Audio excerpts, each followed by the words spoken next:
Pag i-press mo ito ng isang beses, makikita natin ang kanyang seated low voltage disconnect. Isang pindot, yan 12.2. Ibig sabihin, ito po yung ating naiset na low voltage disconnect. Yan 12.2. Sa kanyang hysteresis naman, isang pindot din 2. Ibig sabihin, itong 12.2 plus 2 equals 14.2. Dito sa kanyang dalawang onboard tactile switch button is makapag-set po tayo dito ng low voltage disconnect, high voltage reconnect at kanyang hysteresis. Welcome back again mga sir. Ngayon mga sir ay meron po tayong XH-M609 na low voltage disconnect module. So ngayon ipapakita ko sa inyo kung paano tayo mag-set dito para sa low voltage disconnect at high voltage reconnect para sa ating mga solar setup. Pang protection kasi itong module na ito mga sir para sa ating mga battery bank. Either life of 4 man yan or mga lead acid battery is kaya pong protektahan nito. Dito po sa kanyang board, meron po siyang dalawang onboard terminal. Ito po ang kanyang input at ito ang output voltage. Dito sa kanyang input po is ang kanyang required voltage is 12 volt to 36 volt DC.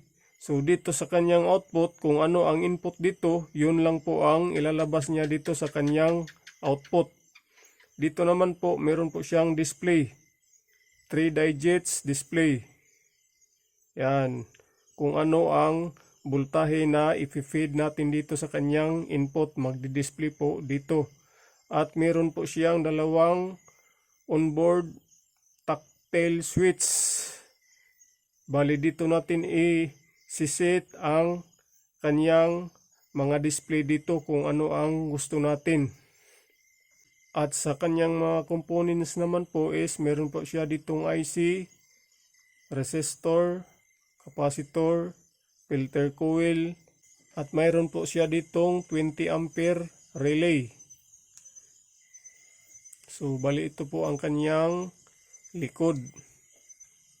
Nakasulat po ang kanyang model, out at input. So hindi po tayo malilito dito dahil meron po siyang label kung paano ang connection. At dito naman po meron po siyang 3mm na lead. Ibig sabihin, ang lead na ito po yung indicator dito sa ating relay. Pag magti-trigger po ang relay na ito, iilaw po ang lead na ito. Gaya ngayon ay umiilaw siya. Ibig sabihin, connected po ang relay ngayon. At may out po siya dito ngayon sa kanyang output. Pag itong kanyang 3mm lead ay patay or hindi umiilaw, ibig sabihin disconnected po ang relay na to at wala siya ditong output. At ito naman po ang ating uploaded na DIY adjustable power supply. Gamit itong LM317 na IC. So ilagay ko na lang sa description sa ibaba ang link sa video na ito. So ito po ang kanyang output. Papunta yan dito sa ating input din. Sa ating LVD protection.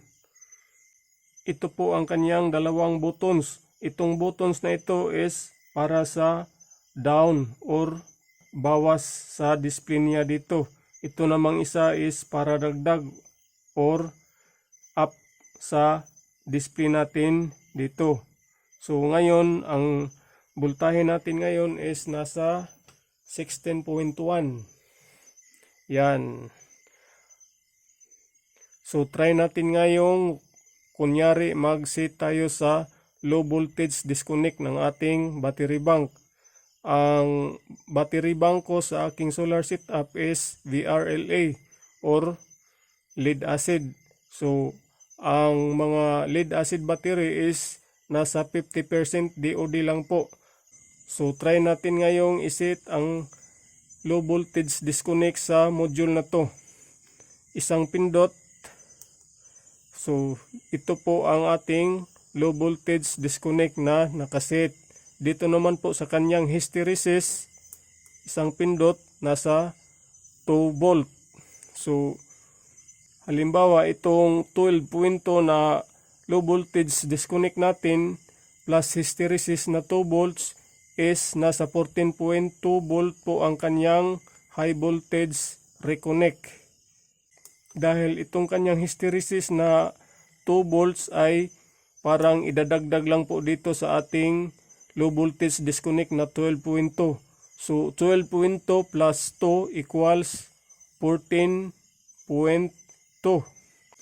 Ngayon meron po tayong 16.1 na voltahe. So ngayon pababaan natin ang voltahe through sa potentiometer na ito. Kunyari na bumaba na ang voltahe sa ating battery bank. Remember kanina na ang set natin dito na 12.2 para sa ating low voltage disconnect. So dahan-dahan nating pihitin pa counterclockwise.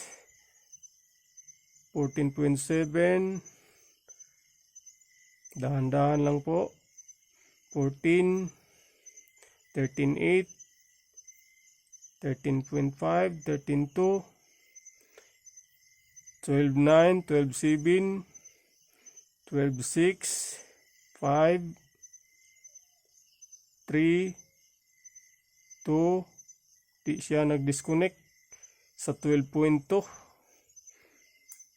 So sa eksaktong 12.0 kanina ay nag-disconnect po siya. Meron siyang discrepancy na 0.2 volts.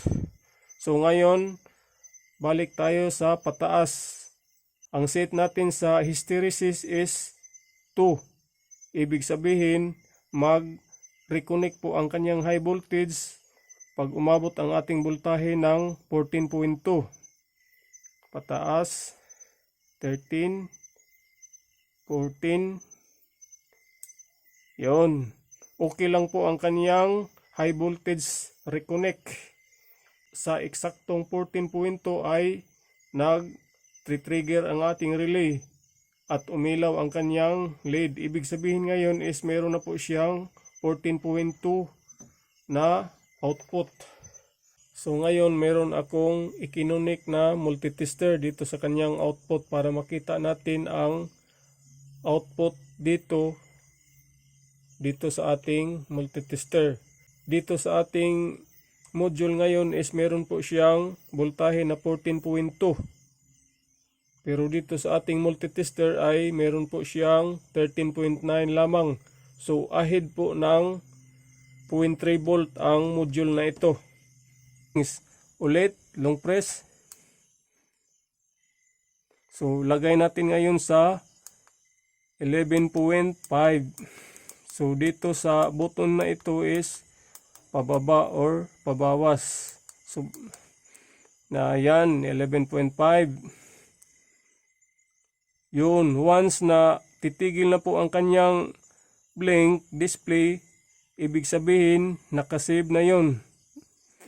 So isang pindot para makita natin ang ating seated low voltage disconnect na 11.5. Yun, nasa 11.5. So isang pindot para makita natin ang ating naiset na hysteresis. Yun, nasa 2.5 volt. 11.5 plus 2.5 is eksaktong 14 volt po ang ating high voltage reconnect.